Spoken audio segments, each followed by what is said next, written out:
De nuevo, muchísimas gracias a todas y a todos. Desde la Oficina de Gestión del Conocimiento de la Unidad de Búsqueda de Personas Dadas por Desaparecidas, les enviamos un saludo fraternal a todas y a todos. De nuevo, gracias por conectarse a esta hora a este espacio de conocimiento.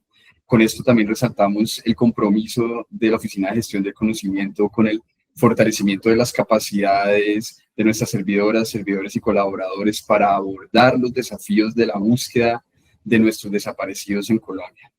Y como parte de este compromiso, hemos diseñado esta estrategia que vamos a denominar desde este año Espacios de Conocimiento, que busca fomentar la generación, la gestión y la socialización del conocimiento que se construye en el cumplimiento del mandato humanitario.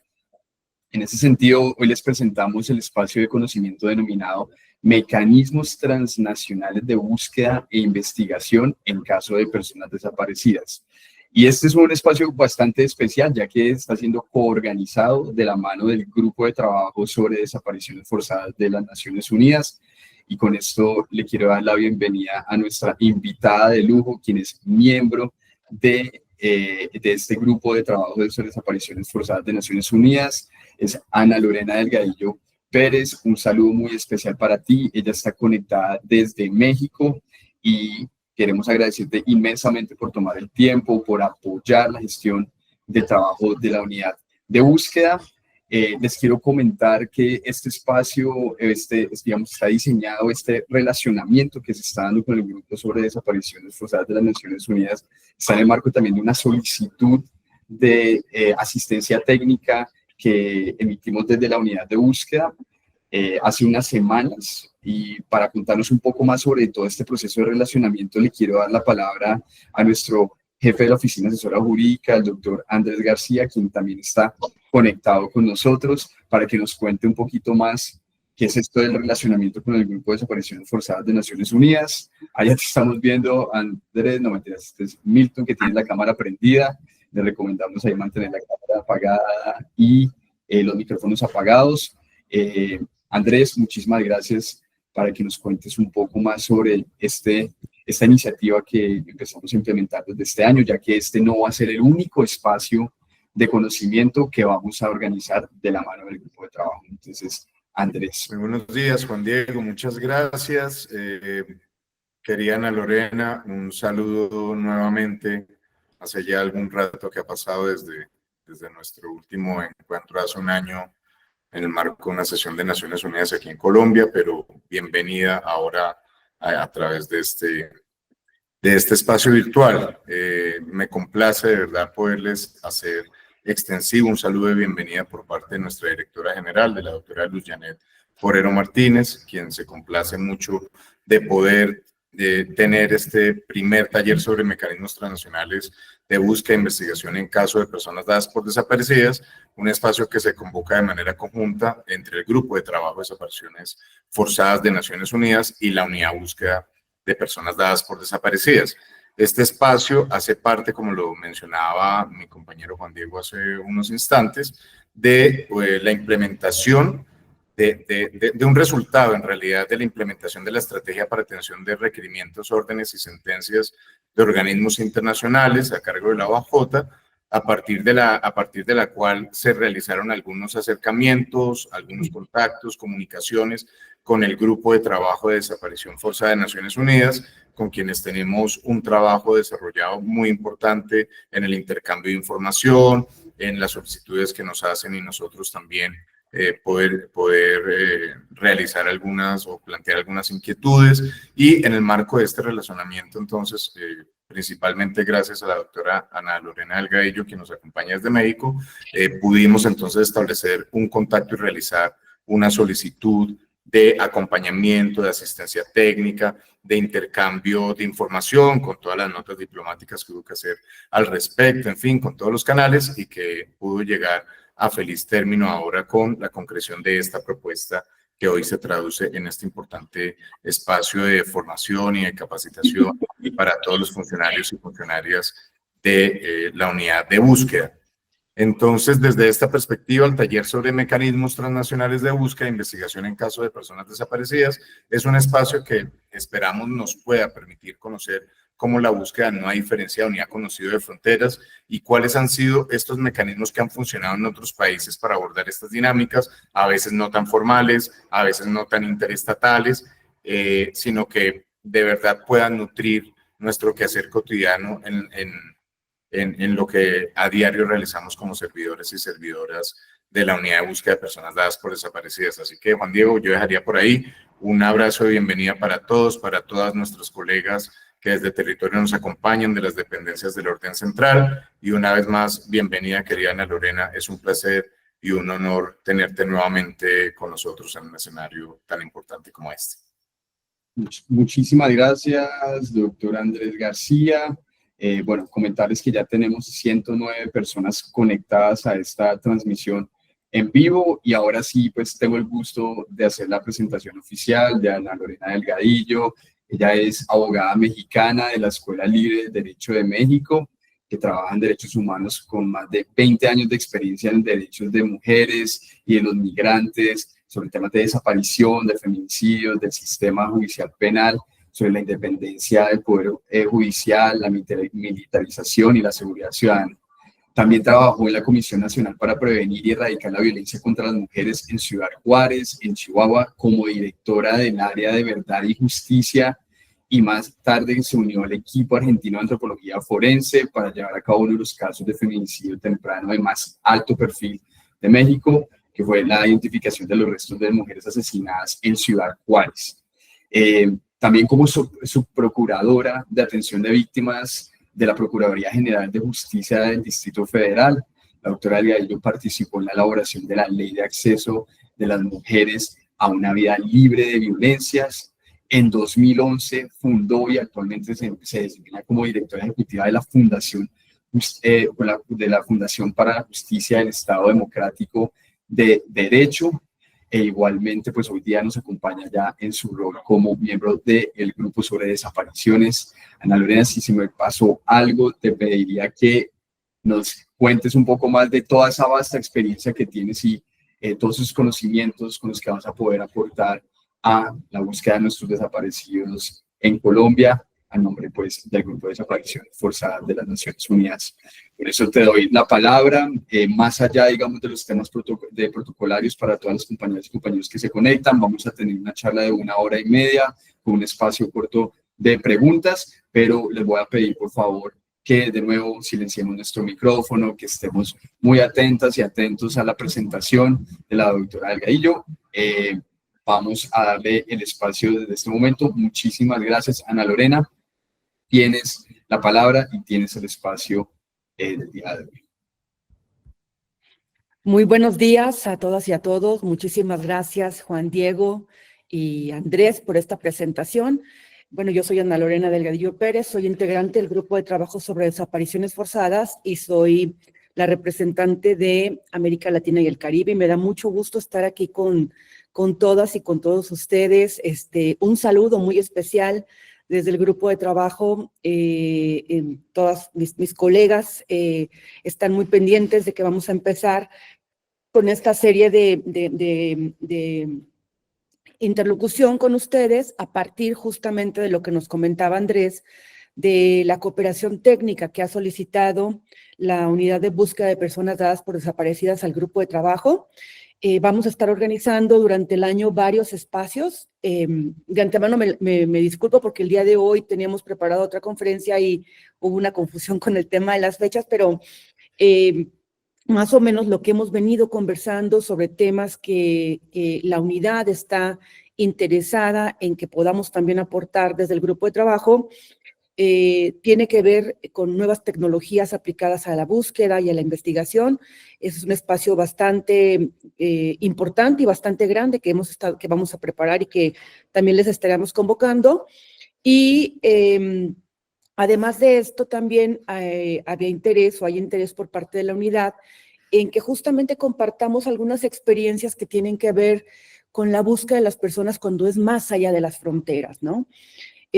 Yo lo que les voy a compartir es una experiencia que, bueno, a mí también me tocó vivirla, digamos, e impulsarla antes de estar en el grupo de trabajo como parte de sociedad civil. Y pues sobre todo habla de mecanismos para que se puedan buscar a personas más allá de las fronteras. Está enfocada en migrantes, pero aplicaría pues a cualquier persona que está en una situación de movilidad.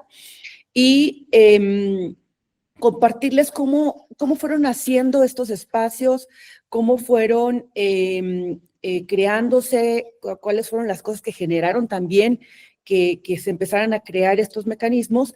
Y pues para que los escuchen ustedes y para que vean si algo de esto que ya se lleva a cabo en México y en Centroamérica y con algunas experiencias también en Estados Unidos hace algún sentido.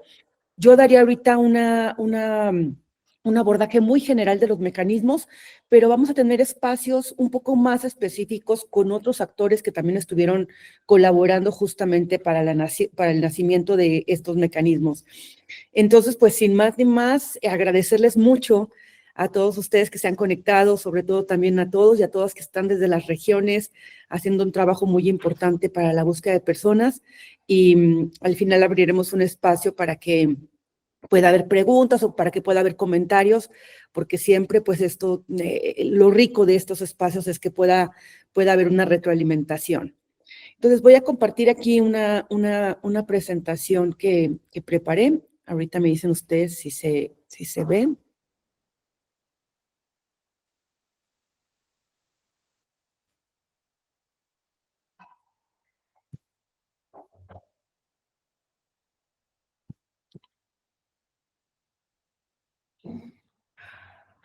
Listo, ¿ya la pueden ver? Perfecto. Sí, señora, confirmo. Muy bien, muchas gracias. Bueno, pues contarles que lo que se ubica en general para el tema de la búsqueda transnacional, primero es que no hay acuerdos que rijan a todos los países, ¿no? Incluso, por ejemplo, si pensamos en la Convención Internacional para la Protección de todas las personas contra las desapariciones forzadas, por ejemplo, como parte del marco internacional, pues no todos los países de la región han ratificado la convención. Hay también una dificultad en el conocimiento que tienen las familias. Cuando una familia está en un país y la persona desaparece en otro país, no hay un conocimiento también de que la familia tiene derecho en el país donde desapareció la persona, donde ocurrieron los hechos. Y vamos a platicar un poquito de que en la región pues se han impulsado acuerdos regionales en materia de colaboración penal. Yo aquí pongo un ejemplo, ¿no? El Tratado de Asistencia Legal Mutua de Asuntos Penales entre las repúblicas de Costa Rica, El Salvador, Guatemala, Honduras, Nicaragua y Panamá, por ejemplo.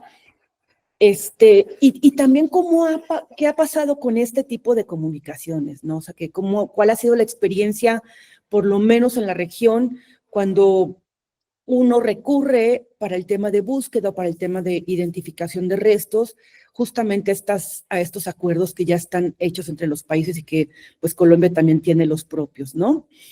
Tenemos un marco general también, bueno, la Convención de Viena sobre relaciones consulares, ¿no? Que evidentemente ahí está el principio para que los países se puedan prestar ayuda y asistencia a los nacionales, ¿no?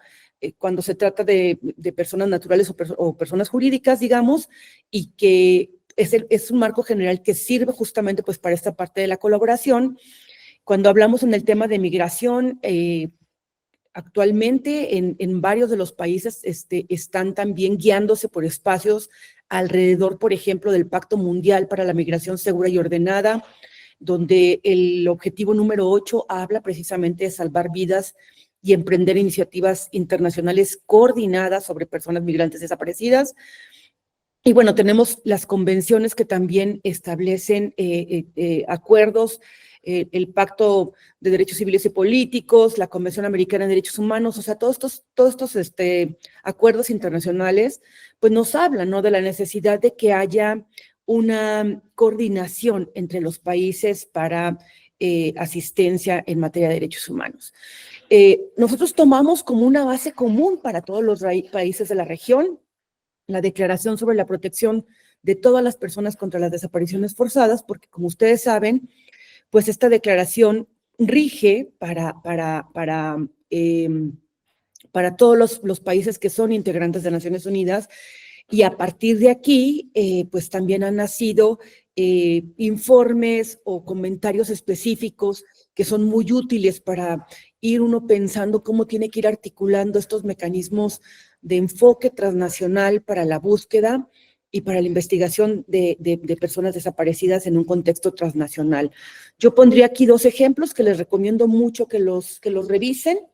Está la observación general número 1 del Comité para la Desaparición Forzada, relativa a la desaparición forzada en contexto de migración. Ahí ustedes van a ver muchos ejemplos y muchos lineamientos que ayudan a pensar qué es lo que se tiene que articular para una búsqueda transnacional.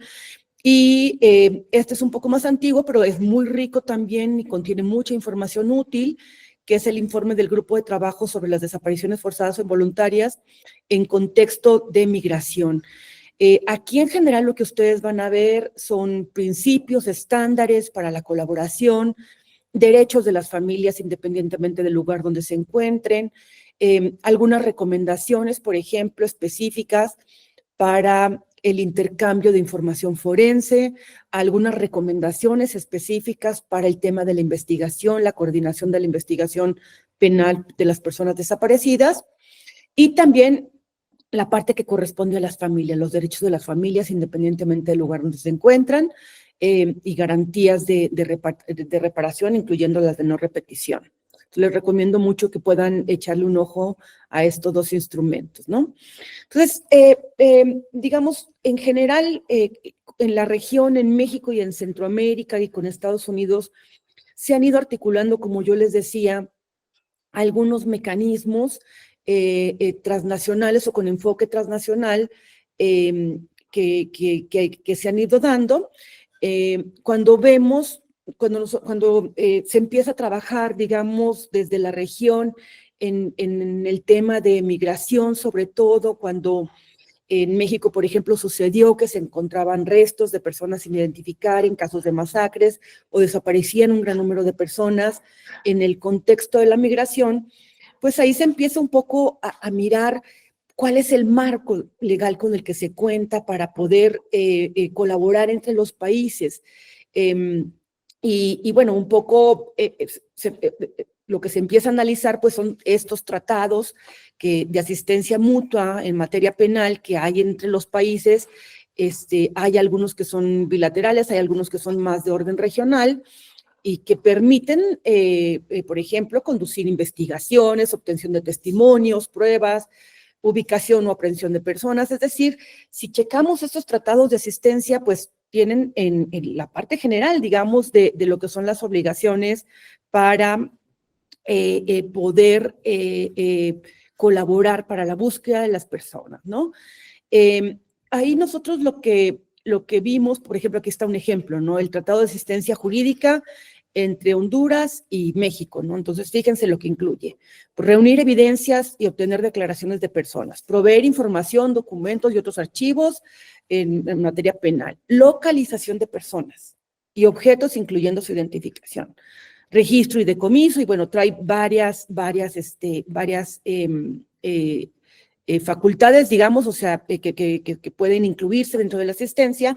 Y cuando uno lo ve, dice, bueno, pues parecería que tenemos ya de alguna manera un marco que permite que esto funcione. En el camino de lo que nos fuimos dando cuenta cuando tratábamos de tener un intercambio, hablo en la época en la que yo trabajaba desde la sociedad civil aquí en México, empujando estos mecanismos, pues lo que veíamos es que nuestra referencia, por ejemplo, era la Fiscalía General de la República o el área consular, ¿no? La Secretaría de Relaciones Exteriores para comunicarse con otros países, para poder, por ejemplo, tener intercambio con las familias, para tomas de muestras, etcétera.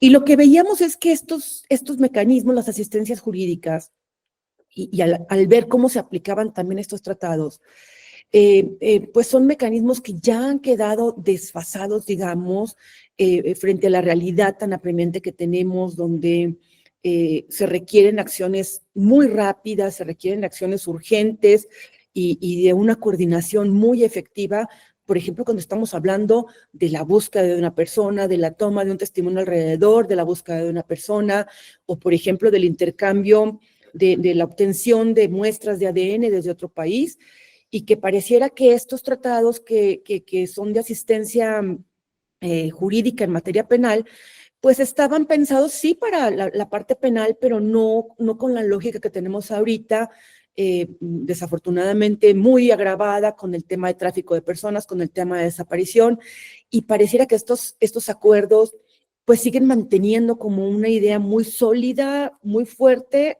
pero y poco flexible, ¿no?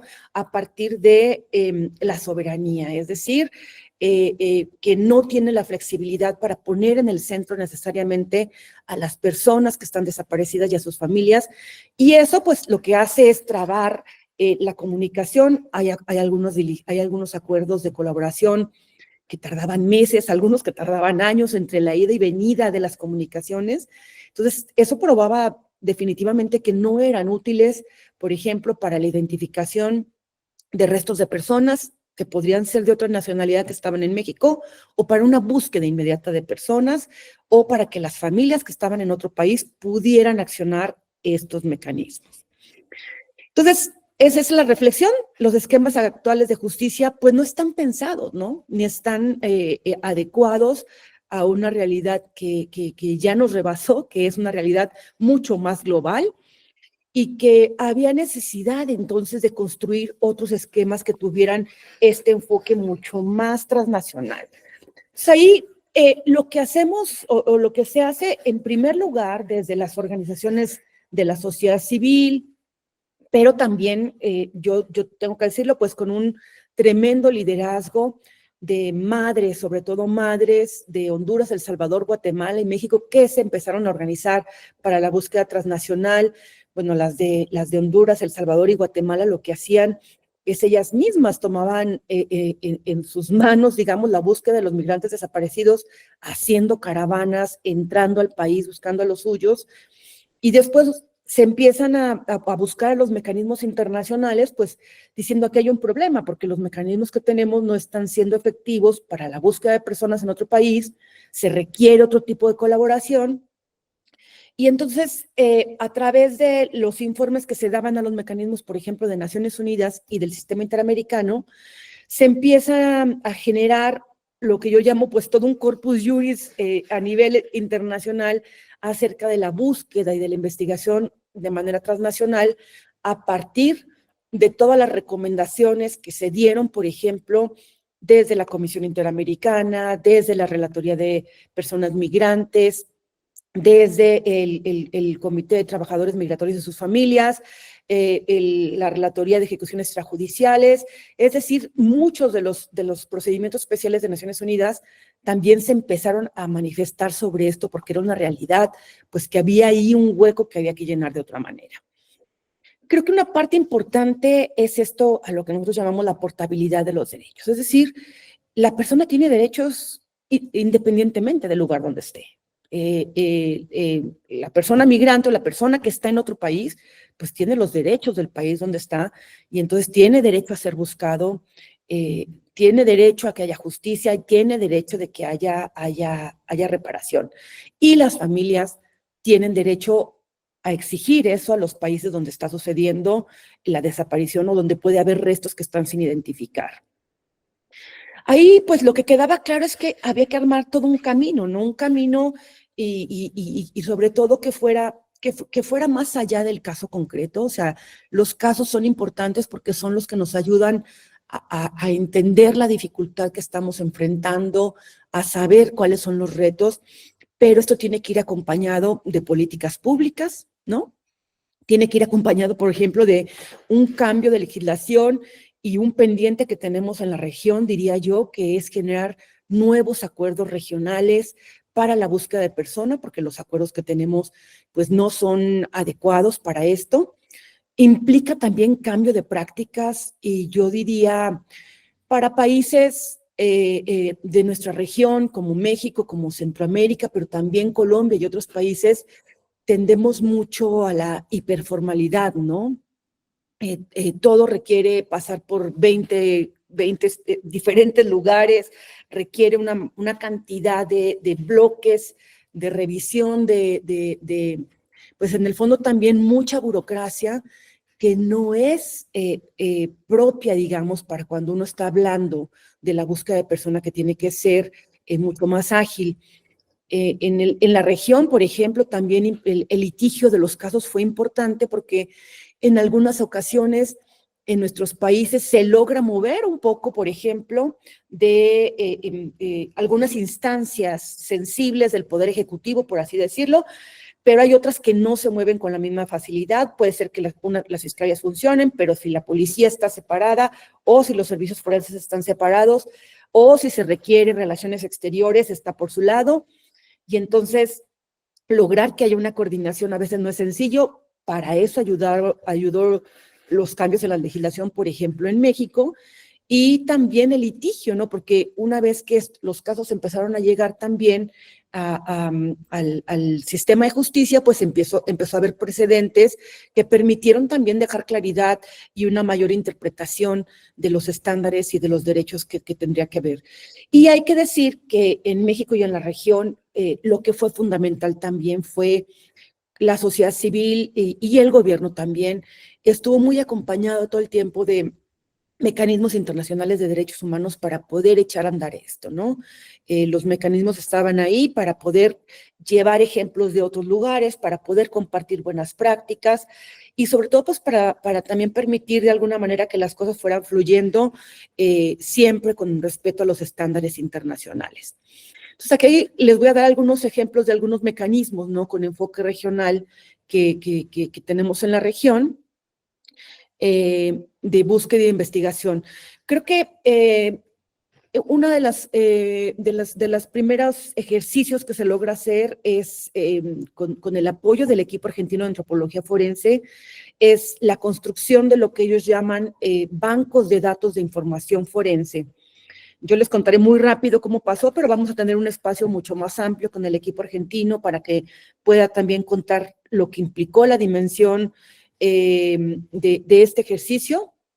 En este caso, a través de una publicación en una revista forense que se da, estoy hablando más o menos desde el año 2006, si no me equivoco, 2006, 2007, hay una publicación en una revista científica en Estados Unidos de antropólogos forenses de la morgue de Pima de Arizona, donde ellos hablan un poco cómo a partir del cierre de fronteras empieza a haber más restos de personas por ejemplo, en el desierto de Arizona, ¿no? Con este efecto embudo que se hace, donde se va cerrando las fronteras, se va poniendo, digamos, muros en las fronteras, y entonces hay una parte que no queda, digamos, con ningún muro, pero que es un embudo muy peligroso para el cruce porque es el desierto, y ahí empiezan a observar pues que hay un aumento, por ejemplo, de restos que se localizan en esos lugares,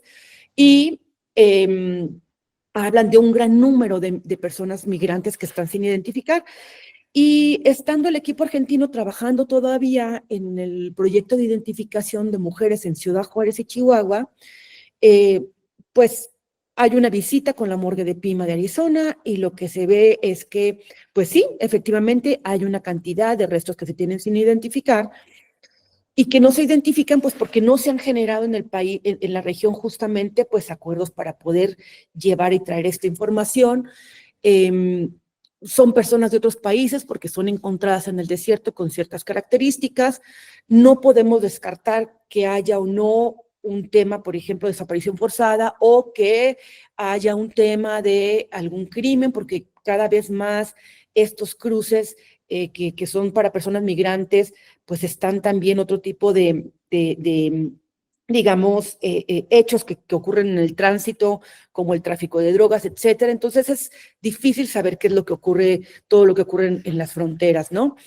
Entonces ahí, o sea, lo que se pensó es, ¿por qué no empezar a formar bancos de información forense en los países donde hay migrantes desaparecidos, hay personas migrantes desaparecidas. Y ahí, como les decía, pues ya las familias de migrantes de Honduras, El Salvador y Guatemala, ellos ya estaban constituidos. También tendremos algunos de los comités que vendrán a compartir la experiencia, pero, por ejemplo, en el caso de El Salvador, las familias se organizaron, imagínense, a partir del huracán Mitch, ellas desde hace muchos años, en el año 2000, ya estaban ya bastante consolidados, y ellos empiezan justamente a cruzar las fronteras buscando a los suyos y pidiendo que hubiera un intercambio forense para los restos que se encontraban en otros países, ¿no? Entonces fue muy importante esto. A partir de esto es que el equipo argentino empieza justamente a construir estos bancos de información forense. Creo que una característica muy importante es que son mecanismos gubernamentales y no gubernamentales, es decir, participan instituciones del gobierno. El primero se construyó en El Salvador.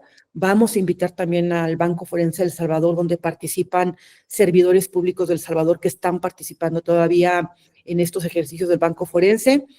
El elemento gubernamental y no gubernamental es importante porque lo que se hace es, pues es digamos, una colaboración entre las familias, entre las organizaciones, entre el gobierno, para poder encontrar a las personas, las cosas fluyen, se centraliza la información y son mecanismos que se crearon y que son vivos y que han dado pie a otros mecanismos transnacionales.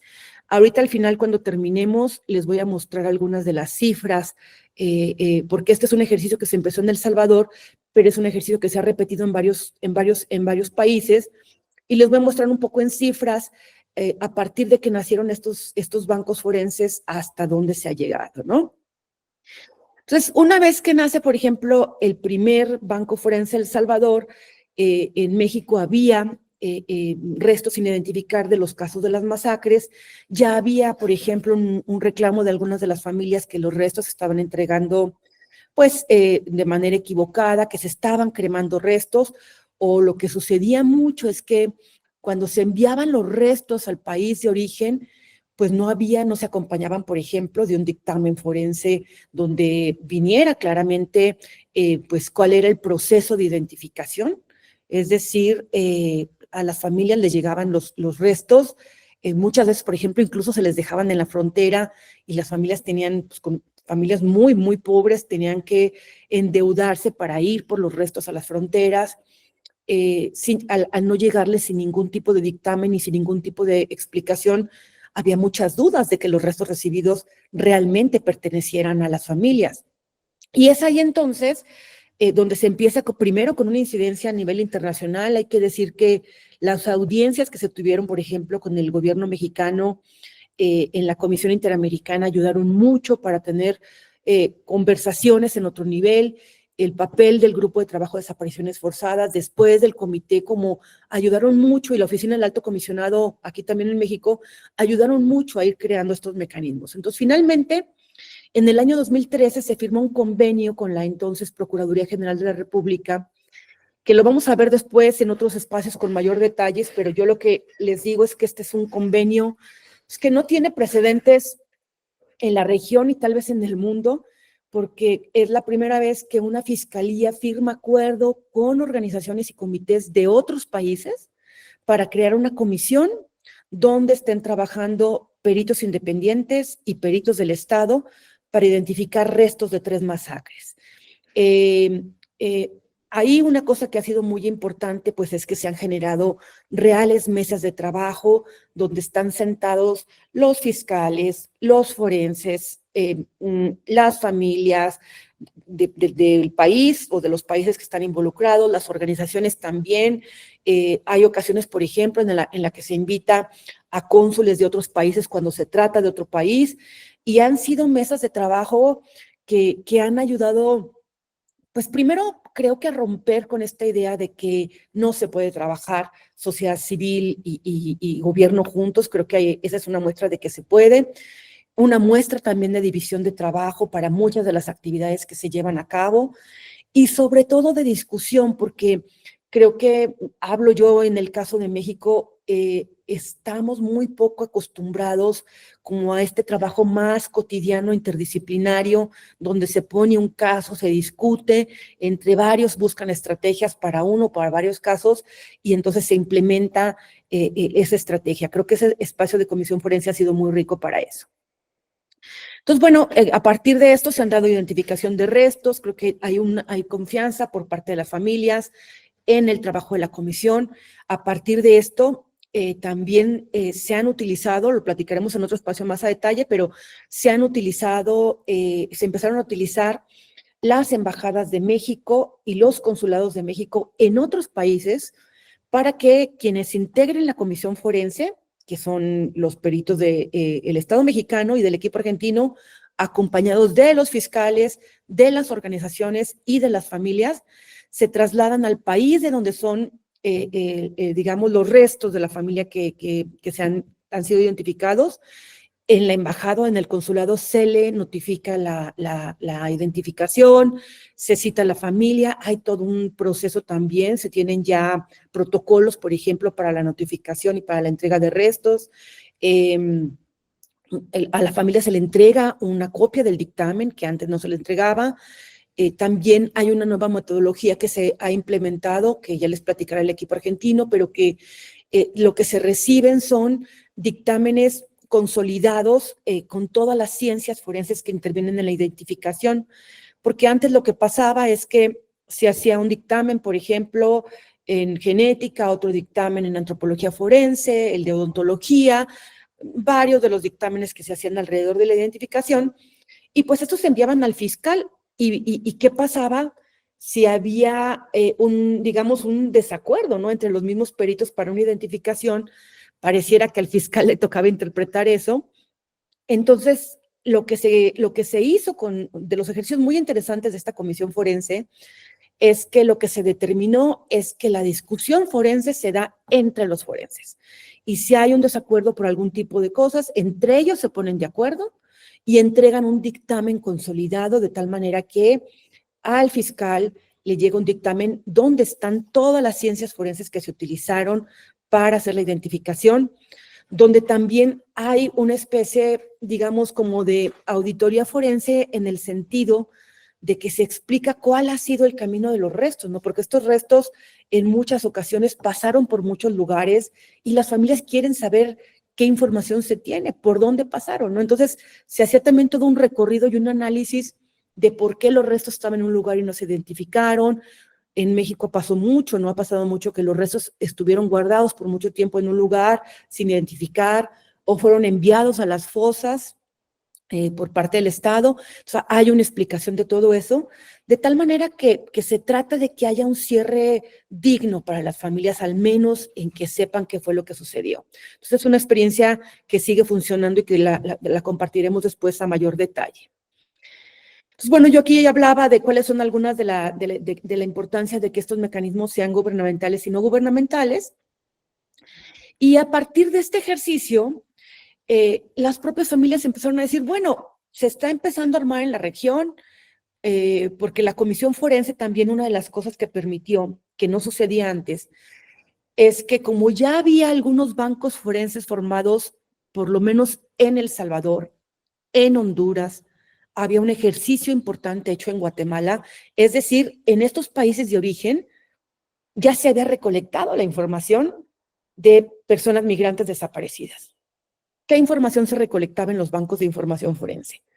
Primero, pues todo lo que es, digamos, la historia de la desaparición, cómo desapareció la persona, con toda la información que daban las familias. Después, toda la información ante mortem, para tener bien especificado, pues, digamos, la información física de la persona, y después se tomaban muestras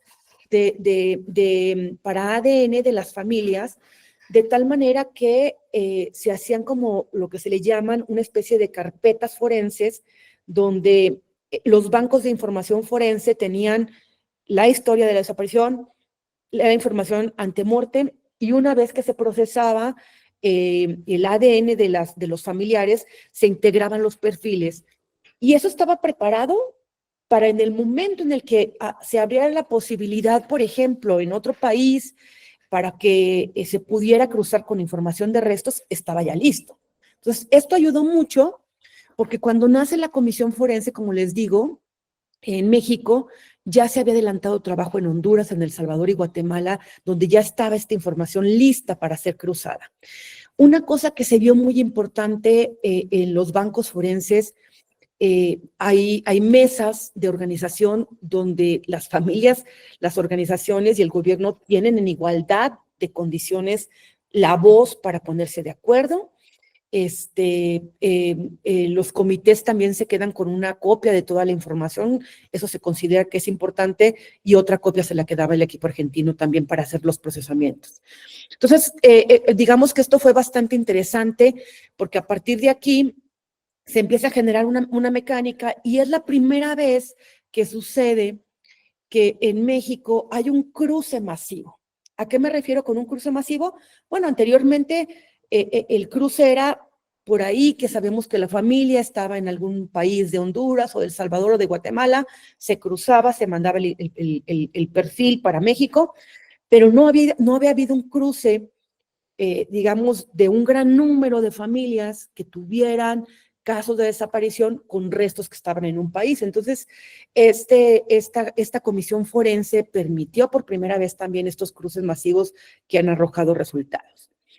A partir de ahí, entonces, como yo les decía también, México empieza a utilizar sus embajadas y sus consulados como un espacio donde se cita a las familias de los otros países para que ahí se les dé la notificación. Como ustedes saben, pues las embajadas y los consulados son territorios del país al que pertenecen. Entonces, las reglas que se seguían, pues eran, en este caso, las reglas de México para hacer todo el proceso. Obviamente se avisaba al país de origen, se invitaba al país de origen también a los intercambios, pero facilitaba mucho que se hiciera en los consulados y en las embajadas, por ejemplo, de México, pues porque se coordinaban ya muy fácilmente los servidores públicos de consulados y embajadas mexicanas con los servidores públicos mexicanos, con la fiscalía, por ejemplo, para generar toda la documentación, para, por ejemplo, si había tomas de muestras, para todo el tema de la cadena de custodia, etcétera. Eso empezó a fluir muy bien. En algunas ocasiones, algunos de los países decían, bueno, ahora queremos que se haga en nuestro consulado o en nuestra embajada, y en realidad se seguían prácticamente las mismas reglas. Entonces, siempre y cuando se respetaran ciertas reglas que tenía que ver con que hubiera, quedara bien acreditado ante qué autoridad se estaba actuando, que hubiera cadena de custodia, que hubiera también una claridad de los participantes, etcétera, pues eso quedaba todo documentado y servía, por ejemplo, acá en el tema de la fiscalía, pues para efectos penales, pero pues imagínense, si sirve para efectos penales, para mecanismos humanitarios, como ahora, como la Comisión Nacional de Búsqueda, pues también ayuda muchísimo, ¿no? Al haber utilizado embajadas y consulados, las familias decían, bueno, ya está ejercicio que está iniciando para el tema de búsqueda de restos, pero ¿qué pasa con la investigación? Se tiene que investigar qué pasó y qué pasa también con el tema de la investigación y la reparación del daño. Entonces, habiendo utilizado ya las embajadas, lo que se le propone en ese entonces al gobierno mexicano, a la entonces Fiscalía General de la República, es que creara un mecanismo que permitiera que México utilizara sus embajadas y sus consulados para que ahí directamente las familias fueran a denunciar un caso de una persona desaparecida en México. Es decir, la gran dificultad que tenían las familias es que no podían venir a México a denunciar, es muy difícil que se les den las visas para que puedan venir, no todas las familias tienen los recursos.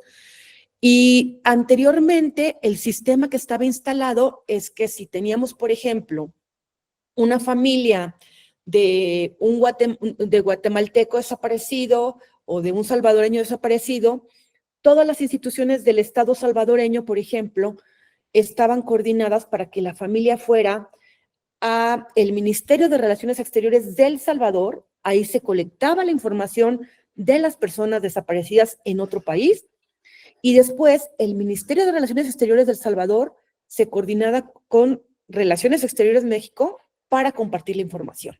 Entonces, le preguntaba El Salvador a México, oye, ¿tienes personas migrantes desaparecidas? No, pues no tengo estos registros. Y la cosa quedaba ahí. O sea, no llegaban los casos a las instancias realmente de investigación y se comprobó que esta comunicación únicamente diplomática pues no estaba llegando a ningún resultado. Entonces aquí lo que se dijo fue, bueno, pues si hay autoridades mexicanas en otros países, utilicemos esas embajadas para que las familias lleguen ahí directamente, ahí pongan la denuncia, ahí soliciten la investigación y ahí se lleven a cabo las diligencias de coordinación.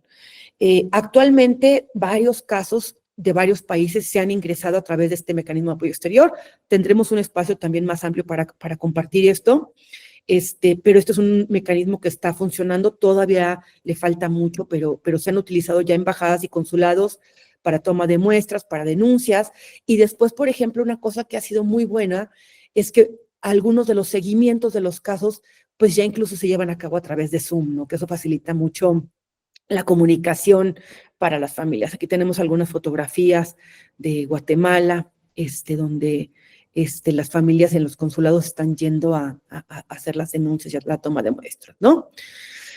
Entonces, este es otro de los mecanismos que se ha ido consolidando. Obviamente, lo estoy contando de una manera muy fácil, pero como les decía, empieza por una exigencia de las familias, estándares, recomendaciones de mecanismos hechos a varios países, porque primero las recomendaciones de Naciones Unidas y del Sistema Interamericano pues vendrían para México, pero después fueron para Honduras, para El Salvador, y entonces eso ayuda pues a que todos los países estén en la misma lógica de que tienen una obligación de colaborar para la búsqueda de personas en otros países.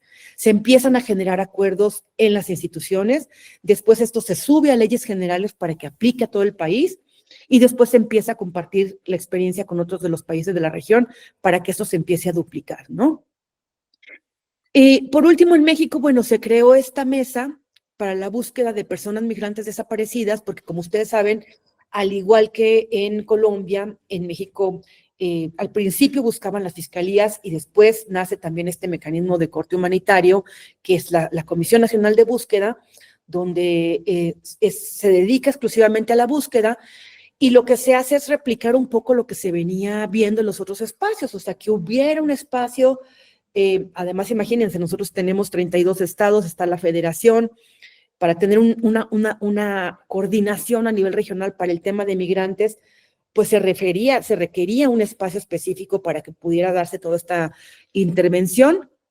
Y ahí entonces lo que se hace es justamente se centraliza las experiencias que se han ido dando alrededor para la búsqueda de personas migrantes, siempre con el enfoque de gubernamental y no gubernamental. Yo creo que esto ha sido clave para la región, para México y para Centroamérica, porque honestamente, pues, quienes van a ser siempre las personas más interesadas en el tema de la búsqueda son los propios familiares, quienes van a estar ahí viendo si funciona, si no funciona, cómo puede funcionar mejor, aportando, pues son las propias familias.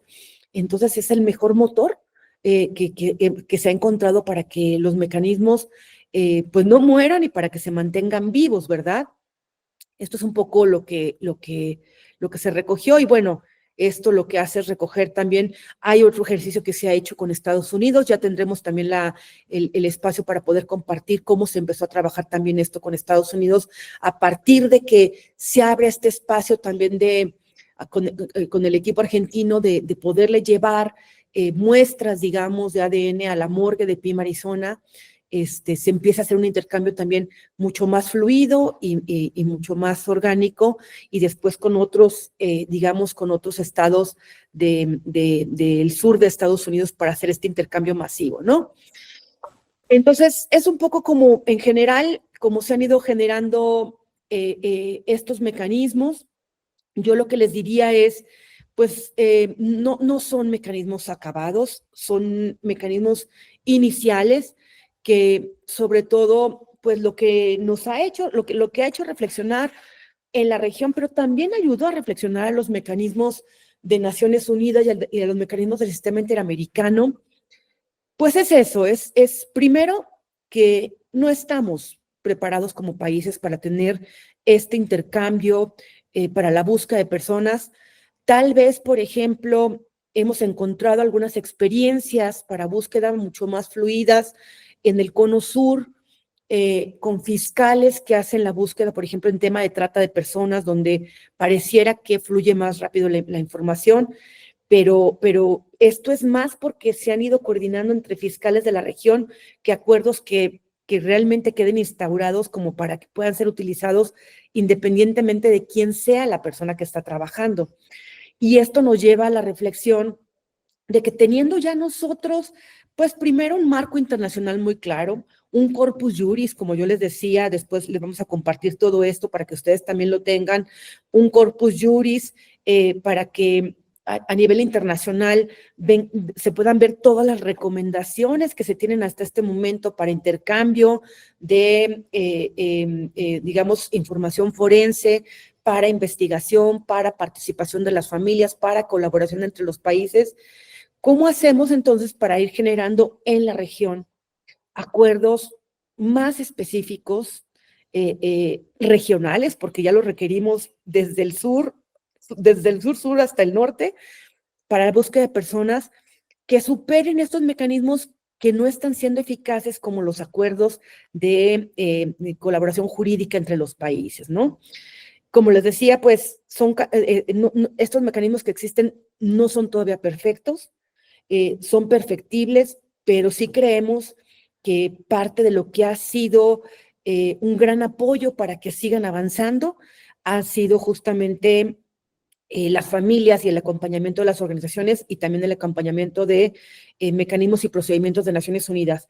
Por ejemplo, en el caso del mecanismo de apoyo exterior, se hizo ya desde la Oficina Central de Naciones Unidas para la región de Centroamérica, la primera evaluación de cómo está trabajando el mecanismo de apoyo exterior, y eso ayuda a ver, pues, cuáles son las expectativas, hasta dónde se ha llegado y cómo se puede seguir superando. Yo dejaría por aquí esta primera intervención. Después les voy a mostrar un poco algunas de las cifras, por ejemplo, para que vean ustedes cómo se ha ido organizando, por ejemplo, este proyecto bastante grande que tiene el equipo argentino en la región, que se llama el Proyecto Frontera, para que ustedes vean cuántas muestras se han tomado, qué resultados se ha tenido y cómo se ha seguido trabajando este proyecto con la ayuda de las familias en otras regiones. Entonces, esta es una idea muy inicial de articulación de mecanismos transnacionales que ojalá que ayude también a generar una reflexión y que también sus preguntas y sus comentarios pues seguramente enriquecerán lo que ya se está haciendo también en esta región. Muchísimas gracias. Vale, muchísimas gracias, doctora Ana Lorena Delgadillo, por esta gran presentación. Ahora sí vamos a dar inicio a una ronda de preguntas. Vamos a ver cuánto nos da el tiempo. Ya nos estaban levantando la mano para hacerlas, entonces vamos a ir por orden. Solamente pedirles a todas las compañeras y compañeros que sean muy concretos con las preguntas, para darle oportunidad a otras personas para que puedan también hacer otras preguntas. Si hay temas que son relacionados, digamos, de una pregunta que va al inicio con una que va, digamos, en cuarto orden, pues que logremos, pues, básicamente empatarlas en algún momento. Entonces, ya mismo vamos a ver, levantó la mano primero Carmen Escorcia, Carmen Alcira, ¿cómo estás? Buenos días, mi nombre es Elba Rocío desde el GID Arauca.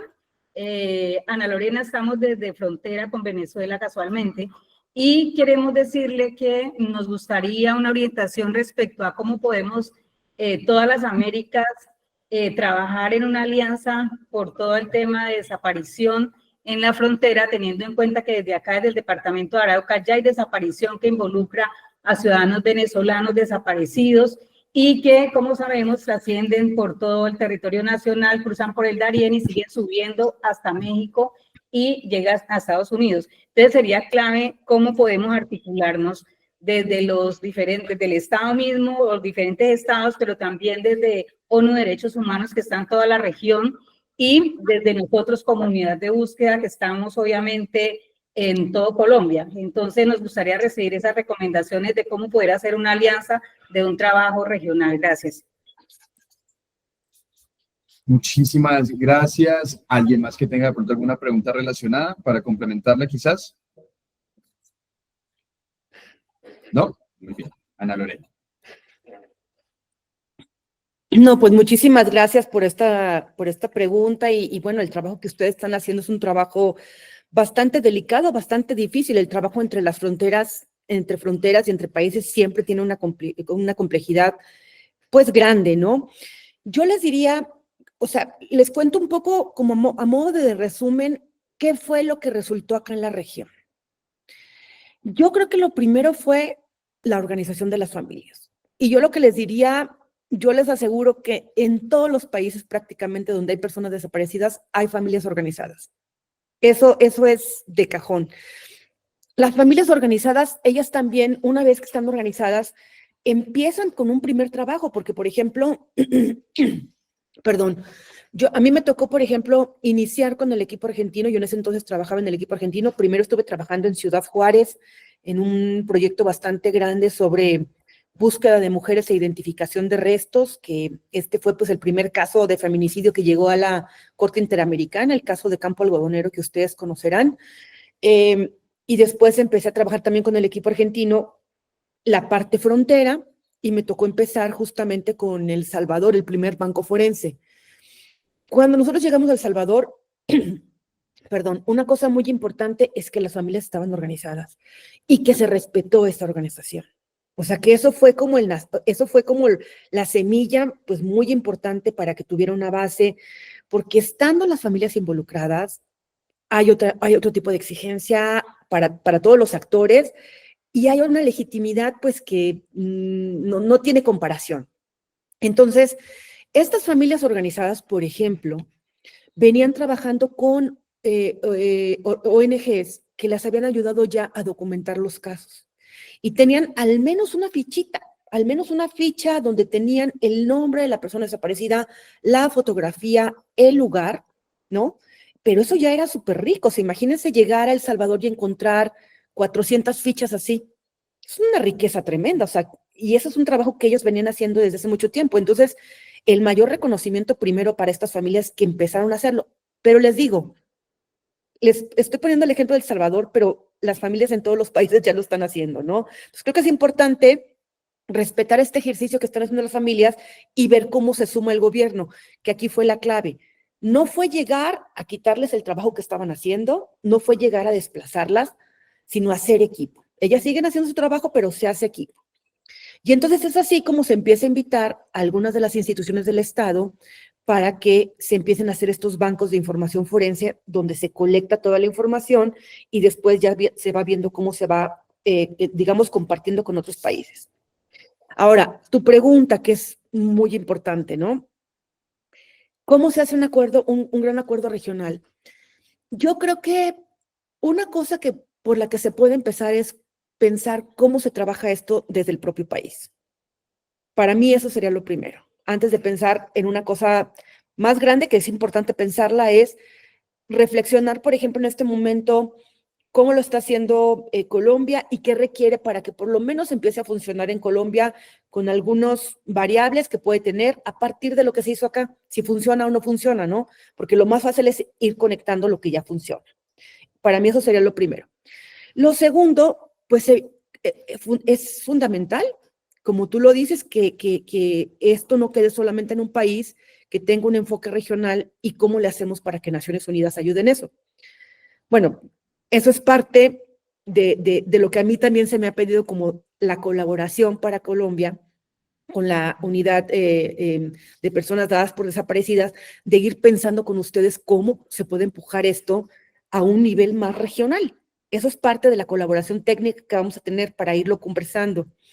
Pero desde ya, obviamente que se me ocurren algunas ideas, ¿no? Hay espacios donde están colaborando ya todos los países para ciertas cosas. Por ejemplo, yo les aseguro que Colombia está yendo y es parte del Pacto Mundial para una Migración Segura y Ordenada. Prácticamente todos los países están formando parte de este pacto, o la gran mayoría de los países de la región están formando parte de este pacto. Y lo que se podría es Colombia, por ejemplo, puede tomar el liderazgo para ir a llevar este ejercicio al Pacto Mundial para la Migración Segura y Ordenada y para decir, ¿por qué no empezamos a pensar a partir del pacto en un acuerdo regional, en un acuerdo de las Américas para búsqueda de personas más allá de las fronteras, ¿no? Y si ese es un espacio donde además convergen todos los países y ya está construido, o sea, ni siquiera hay que ir a construir un nuevo espacio. ¿Cómo le sacamos provecho a este espacio? Y además hay otro espacio que es el pacto también en materia de asilo y refugio. Entonces, estos pactos donde ya se están los países organizados pueden ayudar. Además, se sabe que los países están, o sea, que hay fondos, que estos pactos también tienen un presupuesto para funcionar, que a veces la gran dificultad de muchos de los países pues es que no tienen fondos. Entonces, se me ocurre que esa puede ser una iniciativa, pero creo que para mí también un paso atrás sería pensar eso, ¿no? O sea, cómo está organizando la información Colombia simplemente para saber cuáles son el gran número de personas que están desaparecidas. Yo sé que a ustedes les toca ver solamente un universo de personas. Eso termina siendo también una dificultad, porque cuando uno encuentra restos, pues tú no sabes los restos de quién son. Entonces, habría que pensar si para el tema de búsqueda de fronteras, internamente hay otro acuerdo mucho más amplio que vaya más allá de personas desaparecidas en el conflicto. O sea, eso se tiene que pensar, porque si no, cuando uno lo ve también con un enfoque forense, es imposible separar, ¿no? No sé si contesto la pregunta. Muy bien, Sí, muchísimas perdón, gracias. sí, señora, Vale, muchas gracias, muy amable. vale, fabuloso. Muchísimas gracias por la respuesta, Ana Lorena, y para nuestro equipo territorial de Arauca y de Frontera. Bien, ahora tenemos a Ilena La Rosa Pacheco, que levantó la mano. ¿Tienes una pregunta? Sí, buenos días. Soy investigadora de la Territorial Norte de Santander. Estamos en Cúcuta, frontera con Venezuela.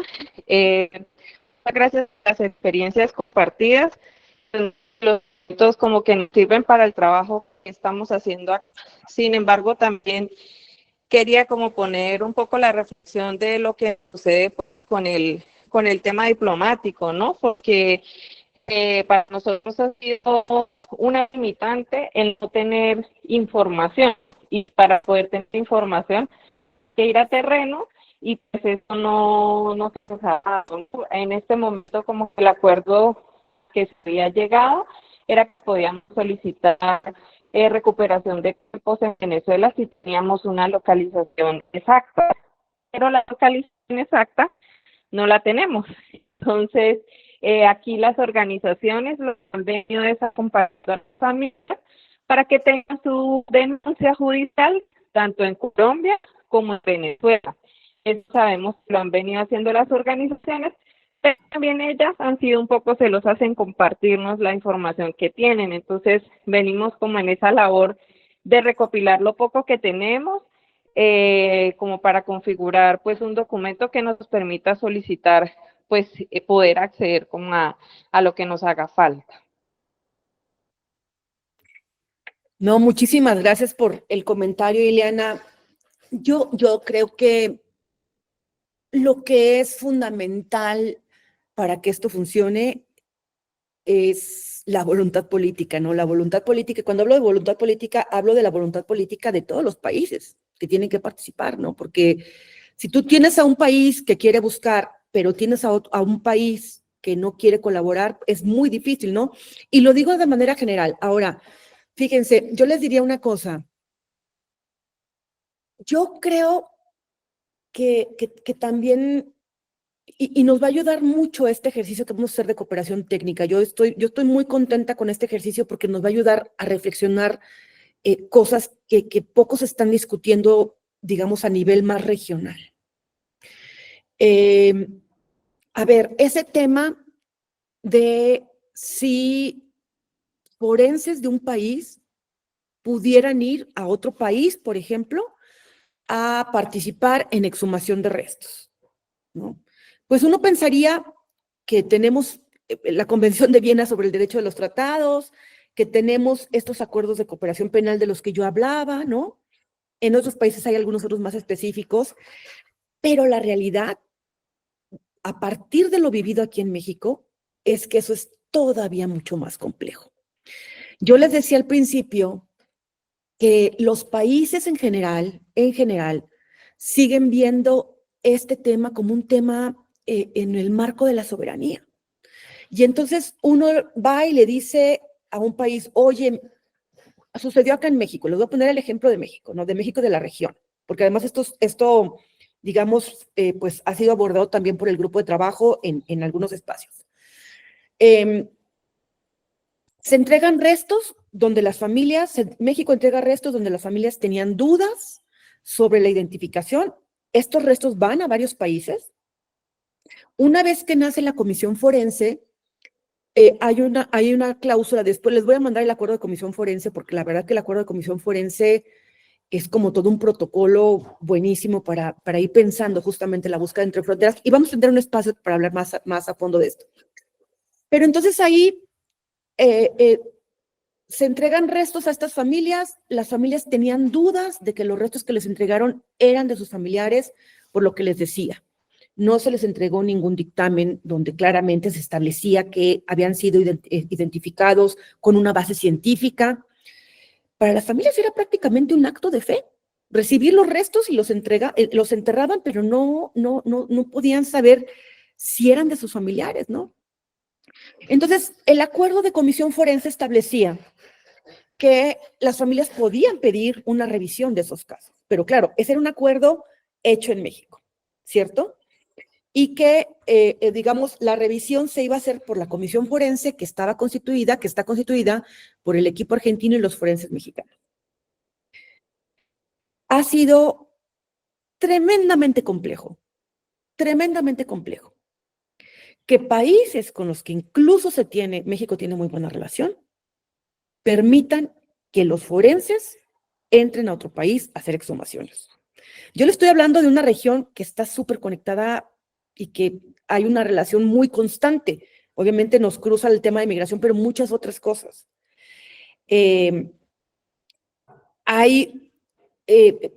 O sea, de decirles que en uno de los casos ha tardado años, o sea, años, hablo más de 8 años, intentando, porque además las familias dicen, pues es que yo sí quiero que esto lo hagan peritos independientes porque pues yo ya tengo mucha duda, ¿no? De cómo se ha procedido, y eso, además, es un derecho de las familias, tanto en los países de origen como acá. Hay un ejemplo, hay una buena práctica que yo le voy a pedir al equipo argentino y vamos a invitar también a servidores públicos de Brasil y a la Fundación para la Justicia, porque yo creo que este es uno de los mejores ejemplos de los que a mí me ha tocado presenciar, donde esto se pudo hacer. No hubo ninguna complicación en que forenses independientes que están acreditados acá en las investigaciones en México, que forenses del gobierno mexicano se trasladaran a Brasil a hacer la búsqueda. El lugar, como tú bien lo dices, Eliana, pues en un principio se pensó que los restos estaban en un lugar, no estaban en ese lugar, se pudieron hacer la búsqueda allá, y hubo una colaboración tremenda entre autoridades del país de origen y autoridades, digamos, de otro país. Entonces, yo creo que estas cosas se están construyendo, y creo que también por eso el comentario anterior de Rocío, creo que Rocío era el nombre de la persona que participó anterior. O sea, por eso es tan importante también ir pensando cómo generamos otro tipo de acuerdos regionales con tantos países como se quieran sumar, ¿no? Para que esto sea una cosa mucho más cotidiana y que el tema de la búsqueda de las personas ponga en el centro a las personas.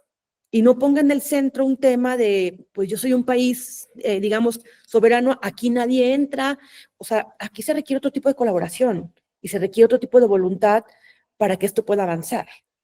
Pero sí hay ejemplos y se los vamos a traer para que, creo que sería muy bonito que los forenses de Brasil contaran ellos la experiencia, y que estuviera el equipo argentino, que estuviera la organización que estuvo participando, la Fundación para la Justicia, porque esta sí fue una buena práctica. Muchísimas gracias, Ana Lorena. Desde el equipo de gestión del conocimiento, ¿tiene una pregunta?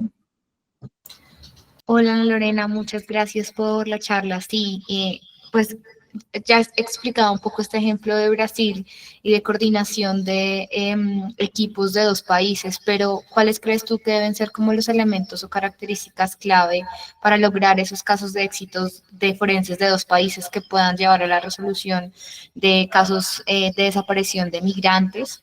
Y también me gustaría preguntarte, pues Colombia está avanzando como en casos en Ecuador y Venezuela, por supuesto que esas dos fronteras son muy porosas y ha habido pues también mucha violencia en ellas. De hecho, creo que ahorita mismo se dispara la preocupación por lo que pasa en el Catatumbo. ¿Qué crees tú que uno puede hacer cuando ocurren esos conflictos para empezar a prevenir que los casos de desaparición terminen en casos sin resolverse? Muchísimas gracias por la pregunta. Pues, a ver, voy a repetir que la clave desde mi experiencia es lo que ya he dicho, o sea, respetar la organización que ya se tienen entre las familias. Es que una familia no va a soltar esto. Una familia o un grupo de familias, porque ya ahorita incluso es difícil pensar en una familia. Prácticamente todas las familias de nuestros países están organizadas ya en colectivos. Entonces, yo creo que esa fuerza colectiva es clave porque empuja por varios lados. O sea, hay veces que las familias van y hacen las cosas que los gobiernos no pueden hacer por ciertas cosas. Pueden tener otro tipo de comunicaciones, pueden tener otro tipo de entradas, buscan otras alianzas. Entonces, creo que una de las claves es decir, bueno, ¿qué cosas las familias pueden hacer que nosotros no podemos hacer porque no estamos en el terreno, porque no tenemos las capacidades, porque no tenemos la conexión con las familias? O sea, ¿qué es lo que las familias organizadas sí pueden hacer? ¿A qué familias organizadas conocen ustedes, por ejemplo, de las regiones donde tienen que hacer las búsquedas? ¿No? Y creo que esa es una parte importante. La otra, pues que ha sido de mucha ayuda también, que colaboren organizaciones con capacidad técnica para entender cómo se maneja todo el tema de acuerdos entre los países, con capacidad técnica para entender qué es lo básico que se requiere documentar para que eso pueda ser utilizado. Ustedes no tienen dificultad porque es una búsqueda humanitaria, pero lo que se hizo acá en la región se documentó para que incluso pudiera llegar a instancias penales. O sea, ¿cuáles son todos los requisitos? Todo eso, por ejemplo, las organizaciones ayudaron mucho, ¿no? Y lo otro, yo creo que una cosa que a mí me parece clave, pues que haya información disponible. O sea, yo me pregunto, y yo digo, eso falta todavía mucho acá en los países de la región, ¿no? Todavía no está difundido esto como quisieran. Si hubiera un espacio en el que las personas supieran que Colombia está documentando los casos de personas desaparecidas en Colombia, ¿no? O colombianos desaparecidos en otros países, centralizar la información, pues eso ayudaría mucho a ir, por lo menos ya teniendo una claridad del universo del que estamos hablando, y a ir a lo mejor generando acuerdos entre los países. En este momento, lo ideal sería que lográramos a partir, y digo que lográramos porque es una cosa que no lo vamos a lograr nosotros solos desde el grupo de trabajo. Requiere siempre caminar de la mano de ustedes y de la mano de los países. Si logramos empujar esto, imagínense, a partir de estos pactos que ya existen mundiales, sería genial, porque entonces ahí pondríamos todo lo que se requiere para poder hacer este trabajo entre fronteras, coordinarnos mucho más flexible con autoridades, con familias, para tomar las muestras, etcétera. Pero si no podemos, empecemos con un país, que fue lo que se hizo acá. Empecemos con un país. ¿Con cuál país se puede empezar a trabajar esto? Porque entonces ahí uno va probando también cómo va funcionando y después puedes ir sumando otros países, ¿no? Entonces creo que hay que pensar también qué es lo que sí se puede. Una cosa, por ejemplo, que me parece muy importante en el tema de prevención es que haya información clara de cuáles son los puntos donde hay mayor violencia, porque eso se tienen identificados, ¿no? Que la gente sepa cuáles son los puntos donde hay mayor violencia, que también el tema de las personas que están huyendo de un país y que llegan a otro país tenga un enfoque humanitario de apoyarlos, o sea, que no piensen que van a llegar a encontrarse con un estado policial que los va a recibir con un ejército, digamos, porque entonces lo que va a suceder es que las familias van a buscar lugares mucho más peligrosos para cruzar. Mucho se le ha dicho a varios países de la región, pues que se en contra de los estándares internacionales utilizar, por ejemplo, el ejército para las Fuerzas Armadas, para todo el tema de inmigración. Lo que hacemos es ahuyentamos a las personas para que vayan por lugares más peligrosos. Entonces es muy importante que quien esté, por ejemplo, haciendo esto, tenga un enfoque claramente humanitario para apoyar que las familias tengan conocimiento de a quién le pueden pedir ayuda. Canales humanitarios, la construcción de canales humanitarios también es muy importante. Y la otra cosa, que si hay un caso, haya un lugar al que las familias sepan que se puede ir. Porque lo que nos pasa mucho, no sé en Colombia, pero por lo menos lo que nos pasa mucho acá en México, es que pareciera que hay muchas instituciones haciendo muchas cosas. Y entonces, pues es como un pulpo, porque entonces no está ni centralizada la información y no hay una forma de que las familias sepan a dónde tiene que llegar precisamente. Entonces, si hay una información muy clara para estos casos que tú pones de fronteras, para estos casos tal, que la gente sepa que está ahí, pues la gente va a poder acudir y va a poder acudir en los primeros momentos. Y decir que esto es un enfoque humanitario, ¿no? Porque muchas veces las familias tienen miedo de denunciar esto porque piensan que a los migrantes o a las personas que están cruzando se les va a meter en la cárcel. Entonces, cuando hay información clara, también eso ayuda pues para prevenir, ¿no? Y lo que les digo, vamos pensando cómo se hace esto en un ejercicio con el país que se pueda, en el contexto que se pueda, y viendo qué actores están alrededor para ir haciendo una coordinación. Bueno, muchísimas gracias, Ana Lorena. Vamos a recibir una pregunta más de nuestro público. ¿Alguien más que tenga una pregunta? Por favor, levante la mano.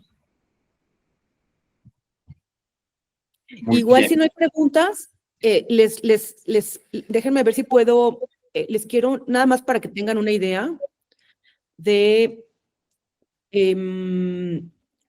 algunos de los resultados que se han alcanzado con este proyecto Frontera que ha echado a andar el equipo argentino.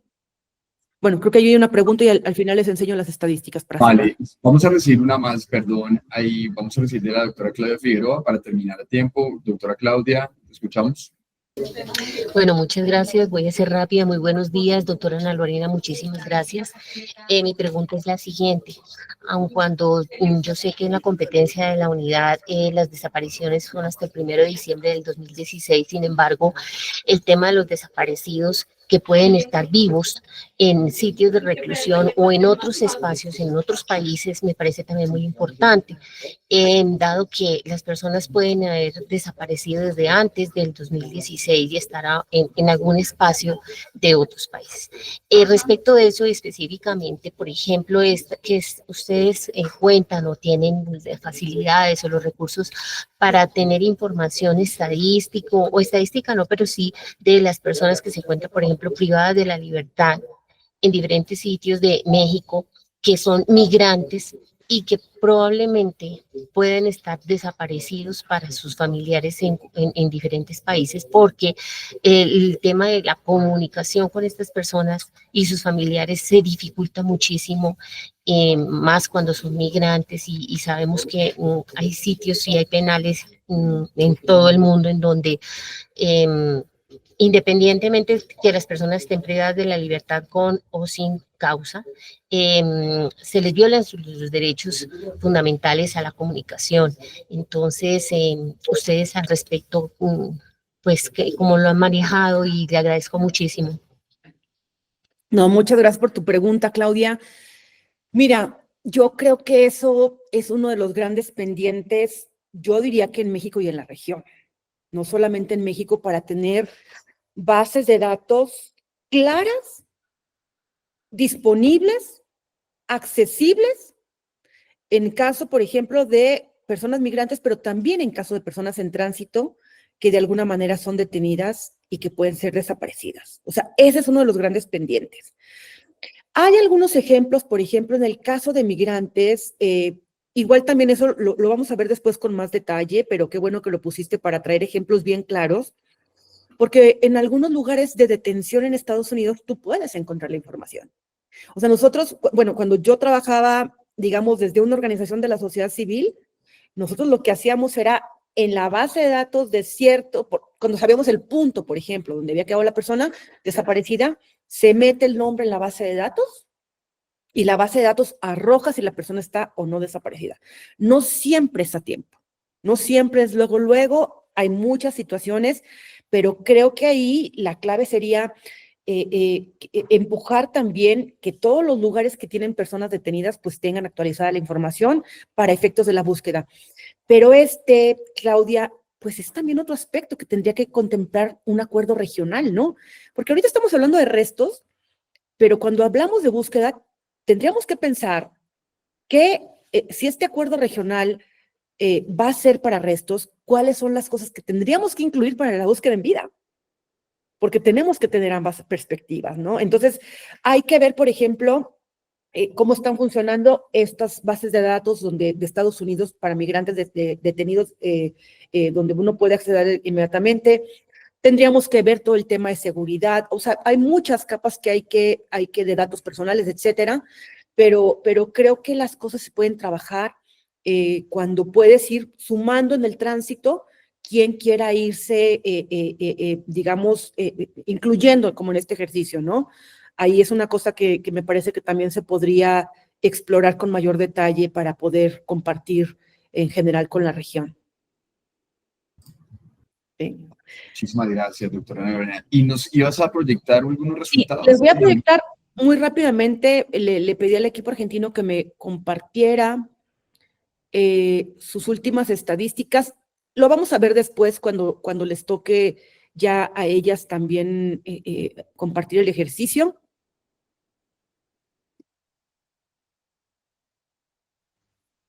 Me dicen si se ve. ¿Sí lo alcanzan a ver? Sí, señora, ya sabe. Listo. Entonces, por ejemplo, hasta ahorita, digamos, se han documentado 2.330 casos que corresponden a 2.219 familias. El equipo argentino ha recolectado con apoyo de algunas instituciones del Estado, pero siempre trabajando, como les decía, de la mano de familias y de organizaciones, 5.942 perfiles genéticos, y de lo que estamos hablando, digamos, de búsqueda en fronteras, tiene 393 casos de identificación. Ahí están algunos de los países, de los principales países donde digamos, se han recolectado las muestras, y después aquí viene un poco ya más especificado por país algunas de las características, ¿no? Los que se han tomado por año, de qué lugares. Aquí tienen ya pues su información mucho más desglosada. Obviamente que se ha trabajado mucho más pues lo que es esta región, pero ahí pueden ver un poco, bueno, hay casos de Ecuador, Costa Rica, Nicaragua. En Estados Unidos, estas son también las que se han tomado, fíjense. Estas son las muestras que se han tomado. Entonces, pues se ha tratado de hacer un trabajo que sí tenga como, digamos, pues un enfoque regional, ¿no? Estas son las identificaciones que corresponden a Estados Unidos, las que se han hecho hasta ahorita en Estados Unidos, que es un número pues bastante grande para lo que implica la búsqueda de frontera, ¿no? Más o menos por ahí. Igual les digo, vamos a tener más espacios, no se preocupen si no alcanzamos a contestar todas las preguntas.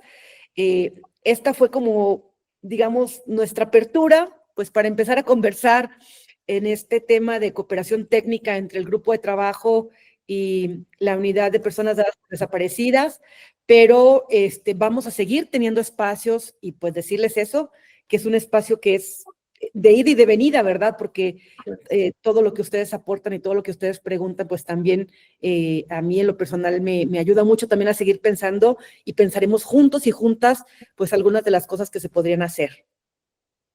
Muy bien, muchísimas gracias, doctora Ana Lorena,